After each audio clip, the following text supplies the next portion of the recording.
स्वागत है आपका आपके अपने YouTube चैनल एग्ज़ाम मोड में। और आज की इस वीडियो में हम बात करेंगे फिर चक्रवृद्धि ब्याज की। और चक्रवृद्धि ब्याज की इस वीडियो में हम बात करेंगे जब आपसे समय निकलवाया जाए, आपको मूलधन देकर और चक्रवृद्धि ब्याज देकर या फिर अमाउंट देकर कोई भी चीज़ देकर आपसे ये पूछ ले कि समय बताइए आप कितना है। तो समय जब हम निकालेंगे तो वो हम किस टेक्निक से निकालेंगे, आज उसी बारे में बात करेंगे। तो स्टार्ट करते हैं इसमें। तो पहला क्वेश्चन है, करें 8,000 रुपये की राशि 5% की वार्षिक दर से चक्रवृद्धि ब्याज दर में कितने समय यानी कितने वर्ष में 9261 हो जाएगी। आपकी 8,000 रुपये की राशि है, दर 5% है और ये चक्रवृद्धि ब्याज मिला के यानी मिश्र धन जो दे रखा है ये 9261 है। कैसे हम टाइमिंग निकालेंगे? सबसे पहला काम, आपका जो दर दे रखी है और वो दर हमें पता है कि भाई 5% है और 5% को हम कन्वर्ट करेंगे फ्रैक्शन यानी भिन्न के रूप में। तो 5 और परसेंट के नीचे आप जानते ही 100 लगाए जाएंगे। तो 5 एकम 5 और 5 PCM 100। कहने का मतलब इसका ये हुआ कि अगर कोई 20 रुपये की राशि है, 1 रुपये का ब्याज दे रही है, तो 20 रुपये की राशि 1 रुपये का ब्याज मिले तो ये कितनी हो गई? 21 हो गई। ये हो गई मेरे दर के हिसाब से, यानी 20 रुपये की राशि 21 रुपये बन रही है क्योंकि 1 रुपये का ब्याज है, मुझे पता चल चुका है। लेकिन ये मेरे हिसाब से है, लेकिन सवाल में जो राशि हमें दे रखी है वो 8,000 रुपये की राशि है और 8,000 रुपये की राशि ये बन रही है 9261 रुपये। बस आपको करना क्या है, कोई भी सरल नंबर इन दोनों में से जो आपको आसान लगे उसी नंबर को उठा लेने हैं। अब यहाँ पे कितने जीरो हैं? 3 जीरो हैं। तो अगर मैं यहाँ पे 1 जीरो लिख लूँ कोई दिक्कत नहीं, और यहाँ पे 2 था, यहाँ पे 8 है, तो मैं इसको अगर 2 लिख लूँ सीधे, क्योंकि यहाँ पे भी 1 जीरो तो मैंने यहाँ लिख लिया। 3 की जगह मैंने 1 लिखा है। अगर मैं इसका क्यूब कर लूँ तो 20 का क्यूब आप करके देखोगे तो 2 गुणा 2 गुणा 2 तो 2 दूनी 4 दूनी 8 और 1 जीरो के 3 जीरो। इसका मतलब ये 20 का क्यूब है, तो ये वाला भी किसका क्यूब होना चाहिए? 21 का। तो ये आपका 21 का क्यूब होगा। तो बस हमें जो समय है यही हमारा समय है 3 साल। इस टाइप से आप बहुत आसान तरीके से सवालों को निकाल सकते हैं। यहाँ पे जो आपकी रेट निकल कर आएगी, आपको इस राशि को इसी फॉर्म में तोड़ना है और ऐसे तोड़ना है ये आपका स्क्वायर बन जाए, क्यूब बन जाए, या कोई भी एक पावर के रूप में वो कन्वर्ट हो जाए। अभी हम और सवाल देखेंगे जिसमें आपको अलग अलग ब्याज दे रखा होगा या अलग अलग राशि दे रखी होगी या फिर ब्याजों का अंतर दे रखा होगा और आपसे फिर समय पूछा जाएगा। तो वीडियो को लास्ट तक देखें और देखेंगे हम इसमें कैसे इसको सॉल्व करेंगे। और अगला क्वेश्चन है कि कितने समय में 2,000 रुपये की धनराशि 10% चक्रवृद्धि ब्याज की दर से 2420 रुपये हो जाएगी, जबकि ब्याज वार्षिक संयोजित है। दर मुझे पता है 10% है और 10% का मतलब आप जानते ही हो कि 10% का मतलब हुआ 10/100 और 10/100 का मतलब 1/10। कहने का मतलब अगर कोई राशि 10 रुपये है तो 1 रुपये का ब्याज देगी, ये 11 रुपये बन जाएगी मेरे हिसाब से, जो कि मुझे रेट पता है। लेकिन सवाल में ये कह रहे हैं कि भी 2,000 रुपये 2420 रुपये हो रहे हैं। रुपये 10 नहीं है बल्कि 2,000 रुपये हैं और ये बन रहे हैं 2420 रुपये। समझ में आ गई बात? मेरे हिसाब के दर के हिसाब से 10 रुपये होना चाहिए थे, ब्याज मिला के 11 रुपये होना चाहिए थे, लेकिन सवाल के हिसाब से 2,000 रुपये है और चक्रवृद्धि ब्याज लगा के जो मिश्र धन है ये 2420 रुपये है। अगर मैं यहाँ से जीरो को हटा लूँ तो मुझे इधर भी जीरो हटाना पड़ेगा। कहने का मतलब मैंने 10 से डिवाइड कर लिया। अब यहाँ पे 10 है तो मुझे इस राशि को भी 10 की फॉर्म में लाना पड़ेगा। अगर मैं यहाँ 10 लाना चाहूँ तो अगर मैं 2 से इसको काट लूँ तो 2 एकम 2, ये 100 बन गया मेरा, और 2 से मैं इसको काट लूँ 2 एकम 2, 2 दूनी 4, 2 एकम, तो ये 10 की फॉर्म में बन गया हमारा। तो हम इसको लिख सकते हैं 10 का स्क्वायर, और ये मेरा 11 की फॉर्म में आ गया। जब ये 10 का स्क्वायर होगा तो बिना सोचे समझे ये भी 11 का स्क्वायर ही होगा। जो भी आपकी पावर आएगी वही आपका समय है, तो साल आपके लगेंगे 2 और यही आपका आंसर हो जाएगा। बस इस टाइप से बहुत ही आसान तरीके से कर सकते हैं। फार्मूला लगा के भी आप इसका कर सकते हैं। मिश्र धन बराबर जो फार्मूला है उसका भी इस्तेमाल कर सकते हैं, लेकिन उसमें इसमें कोई फ़र्क नहीं है, आपको डायरेक्टली इस तरीके से कर लेना है। और अगला क्वेश्चन है, कह रहे हैं यदि ब्याज को अर्धवार्षिक रूप में जोड़ा जाए तो 80,000 रुपये की राशि 10% वार्षिक चक्रवृद्धि ब्याज की दर पर 92,610 रुपये हो जाती है, तो आपसे वो समय पूछा है। अब इसमें थोड़ा सा हमें ध्यान रखना है, जो हमारा ब्याज लगेगा ये अर्धवार्षिक के रूप में यानी छमाही के रूप में लगेगा। तो सबसे पहला काम हमारा ये है, जो हमारे पास दर दे रखी है वो वार्षिक है, लेकिन ब्याज लगेगा हमारा अर्धवार्षिक यानी छमाही के रूप में। तो हम ये देख लेंगे कि एक साल में 6-6 महीने के कितने स्लॉट होते हैं। तो हमें पता लगा कि भाई एक साल में 6-6 महीने के 2 स्लॉट होते हैं। इसका मतलब आपको दर को 2 से डिवाइड करना पड़ेगा। तो हमारे पास दर थी 10% और 10% को मैंने 2 से डिवाइड कर लिया, तो ये आ गया 5%। और 5% का मतलब होता है 5/100, और 5/100 का मतलब 5 एकम 5 और 5 PCM 100, यानी कि 1/20। कोई भी राशि है 20 रुपये की, 1 रुपये का ब्याज मिला तो ये बनेगी 21 रुपये। ये हमारे पास दे रखा है, ये मेरे रेट के हिसाब से आना चाहिए।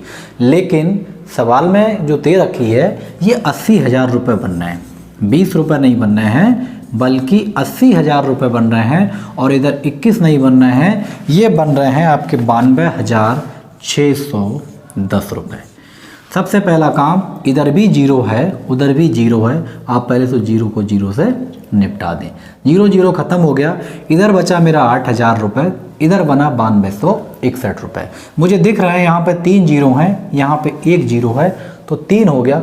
आंसर तो मेरा 3 आ चुका है, बस फॉर्मेलिटी बाकी है। अभी देखेंगे इसमें थोड़ा आगे चेंजिंग भी करना है, क्योंकि हमारी जो दर थी ये छमाही के रूप से।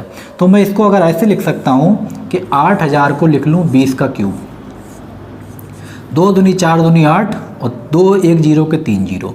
तो ये अगर 20 का क्यूब है तो ये भी 100% 21 का क्यूब ही होगा। तो ये हो गया 21 का क्यूब। जो n की वैल्यू आई, जो समय आया निकल के, वो मेरा क्या है 3 है। लेकिन ये जो 3 आएगा ये n आएगा, और ये वो 3 है कि हर 6-6 महीने के 3 स्लॉट हैं। ये जो टाइम है 6-6 महीने के 3 स्लॉट हैं। इसका मतलब है 6 से हम गुणा कर लें तो 18 महीने बने, और 18 महीने में आप जानते ही हैं कि भाई 1.5 साल होते हैं। आंसर जो हमसे पूछा है वो वर्ष में दे रखा है, तो इसका सही आंसर हो गया आपका 1.5 साल। ये बात का आपको थोड़ा ध्यान रखना है, कहीं 3 पे आप लगा दें, क्योंकि हमारी दर पहले हमने चेंज कर रखी है। तो ये जो वैल्यू आएगी ये n की आएगी, ना कि साल। n का मतलब ये है ये वो स्लॉट निकल कर आएंगे 6-6 महीने के। तो 6-6 महीने के 3 स्लॉट, सीधा सीधा आंसर 1.5 साल में आपका काम हो जाएगा। तो इसका आंसर हुआ हमारा 1.5 वर्ष। और अगला क्वेश्चन कह रहे हैं 5% प्रति वर्ष चक्रवृद्धि ब्याज पर 800 रुपये कितने वर्ष में 882 रुपये हो जाएंगे। 5% का मतलब 1/20, अभी निकाला है बिल्कुल सेम, तो 1/20। 20 रुपये की राशि, 1 रुपये का ब्याज, यानी 20 से राशि बनी 21। लेकिन मेरे हिसाब से 20 की 21 बन रही है, लेकिन क्वेश्चन के में जो दे रखा है ये 800 रुपये से 882 हो रही है। 800 रुपये से 882 हो रही है, वो मैंने लिख लिया। अगर मैं यहाँ इसको 2 से काट लूँ तो ये बनेगी 400, इसको 2 से काटा तो ये बना 441। अगर 20 को मैं लिखना चाहूँ 20 की फॉर्म में, तो 400 होता है 20 का स्क्वायर, और ये होगा फिर 21 का स्क्वायर, क्योंकि 21 के रूप में होगा। बस ये 21 का स्क्वायर, ये 20 का स्क्वायर, जो भी आपकी पावर है यही आपका समय है। तो समय हुआ आपका 2 वर्ष। इस टाइप से बहुत आसान तरीके से आप निकाल सकते हैं। जो भी दर दे रखी इसी फॉर्म में आपको लाना होगा। और अगला क्वेश्चन कह रहे हैं 2,000 रुपये की राशि चक्रवृद्धि ब्याज पर 2 वर्ष में 4,000 रुपये हो जाती है, और ये राशि कितने वर्षों में 8,000 रुपये हो जाएगी। बहुत आसान सवाल है। अब हम ये सवाल कैसे करेंगे। देखो 2,000 रुपये की राशि है और ये 2 साल में 4,000 रुपये हो जा रही है। तो ये 2,000 रुपये थे पहले, 2,000 से ये आगे बढ़ के 4,000 रुपये हो गए। ठीक, अब हमें क्या करना है, अब हमें 8,000 रुपये करना है। तो हमने ये देखा कि 2,000 से 4,000 हुए हैं, यानी कि डबल हुआ है। तो अगली बार भी हमारा 4,000 का डबल हो जाएगा 8,000 रुपये। यहाँ से इसको 2,000 से यहाँ 4,000 तक आने में 2 साल का टाइम लगा है, तो इधर भी आपका 2 साल का ही टाइम लगेगा। और ये 2 साल और ये 2 साल, आंसर बन गया आपका जोड़ के 4 साल। और यही आपका आंसर है। ये इस टाइप के सवाल इसी टाइप से हम कर सकते हैं। और इसका एक और तरीका भी है निकालने का फार्मूले का। अगर आपको वो देखना है तो आप गुना गुनी वाली जो वीडियो है आप उसको जाके देख लें, उसमें ये पूरा कॉन्सेप्ट बताया है।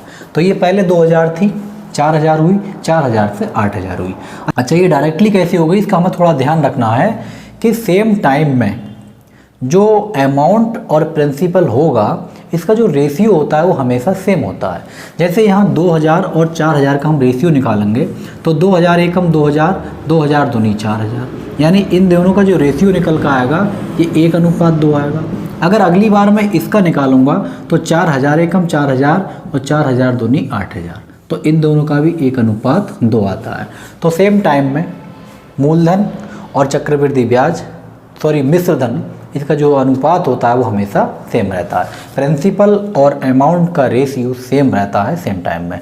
तो ये 2,000 से 4,000 होगी 2 साल में, तो 2 साल से ही उसकी डबल हो जाएगी, यानी कि 4 की 8,000। तो 2 साल हमारा आंसर हुआ 4 साल। अभी और देखते हैं इसी टाइप के सवाल हम कैसे करेंगे।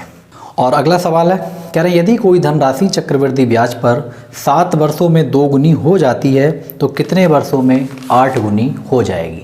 7 वर्षों में 2 गुनी, मान लो कोई भी राशि है, ये 1 रुपये थी और 1 रुपये से ये 2 रुपये हुई और फिर 2 रुपये से ये 4 रुपये होगी और 4 के दुगने 8। मुझे 8 गुनी चाहिए, 8 गुनी ही पूछी है इसलिए मैंने यहाँ पे निकाल लिया। 1 से 2, 2 से 4, 4 से 8।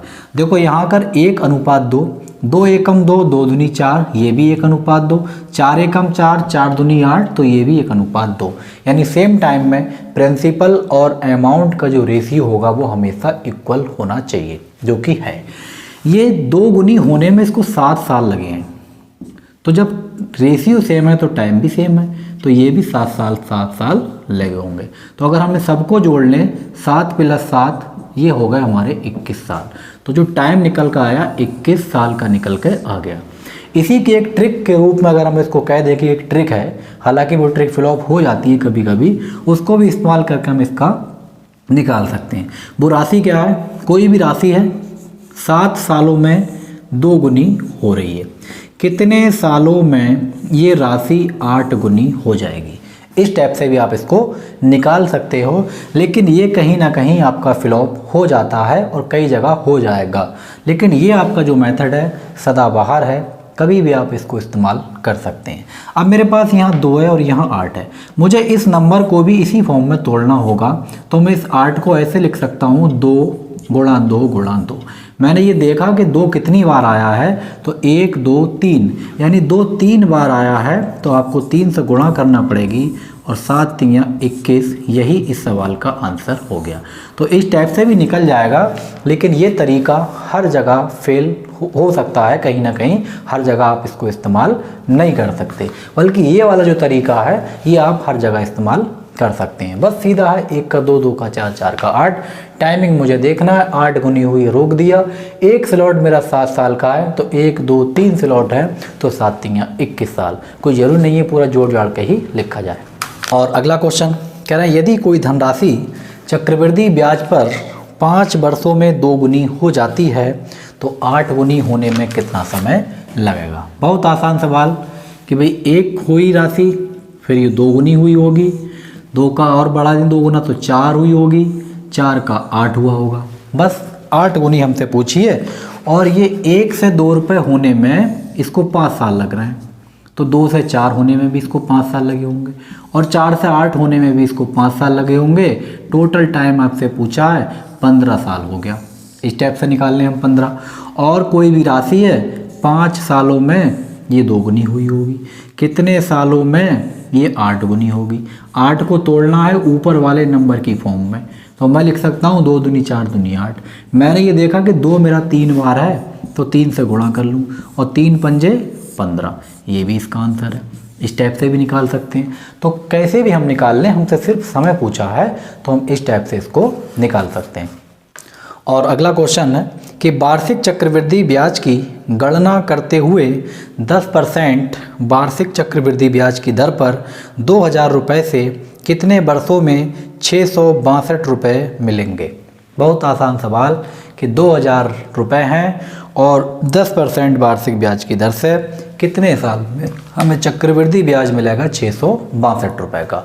सबसे पहला काम, आपको जो दर दे रखी है, ये दर दे रखी है 10% और 10% का मतलब है 10/100 और 10/100 का मतलब है 10 एकम 10 और 10 धाम 100। कोई भी राशि ये जो 10 रुपये की है, 1 रुपये का ब्याज मिला तो ये 11 रुपये बन गई। लेकिन मेरे पास सवाल में तो 10 रुपये आ रही है राशि, लेकिन क्वेश्चन के हिसाब से ये कह रहा है 10 रुपये की नहीं है बल्कि 2000 रुपये की है। तो 2000 मैंने लिख लिए। अब जो ब्याज है यहाँ पे तो 1 रुपये का ब्याज है, लेकिन मेरे हिसाब से, सवाल के हिसाब से जो ब्याज दे रखा है, ये दे रखा है 662 रुपये। तो अगर मैं 2000 रुपये में 662 जोड़ लूँ तो ये हो गए 2662 रुपये। बस अब मुझे इसको इसके फॉर्म में लाना है, यानी 10 के रूप में लाना है। अगर मैं इसे 2 से काट लूँ तो 2 एकम 2, ये हो गया मेरा। इसको काटेंगे 2 एकम 2, 2 3 6, 2 3 6, 2 एकम 2। देखो यहाँ पे 3 जीरो थे, यहाँ पे 1 जीरो था, मतलब क्यूब हो रहा है। आप सीधे आंसर लिख सकते हो। ये तो सारी फॉर्मेलिटी रहेगी करने की, आंसर तो बहुत देर का आ चुका है आपका। यहाँ पे 1 जीरो, यहाँ कितने जीरो है, 3 जीरो है, क्यूब बनना है सीधे सीधे, तो 3 आंसर आप लगा लें। लेकिन थोड़ा देख लें, इसको 10 के फॉर्म में लिखना चाहें तो हम इसको ऐसे लिख सकते हैं 10 का क्यूब। भाई 10 का क्यूब 1000 ही आएगा। अब ये 11 का ही क्यूब होगा 100%, तो 11 का क्यूब आप करके देख लें, 1331 होता है। जो भी पावर आएगी यही आपका समय है, तो समय है आपका 3 वर्ष। 3 वर्ष में आपके 2000 रुपये से 10% वार्षिक चक्रवृद्धि ब्याज की दर से 662 रुपये का ब्याज आपको मिल जाएगा। तो ये वीडियो आपको कैसी लगी कमेंट करके आप ज़रूर बताएं। वीडियो अगर आपको अच्छी लगी है तो लाइक करें, शेयर करें, और अगर आप चैनल पर नए हैं तो चैनल को सब्सक्राइब जरूर कर लें। और अभी जो गुना गुनी वाले इसमें सवाल हो रहे थे, अगर आपको इसका पूरा कॉन्सेप्ट चाहिए, पूरा कॉन्सेप्ट समझना है अच्छे से, तो आप प्ले लिस्ट में जाके गुना गुनी वाली जो वीडियो है आप उसको एक बार ज़रूर देख लें, तो बहुत अच्छे से आपको समझ में आ जाएगा। Thank you.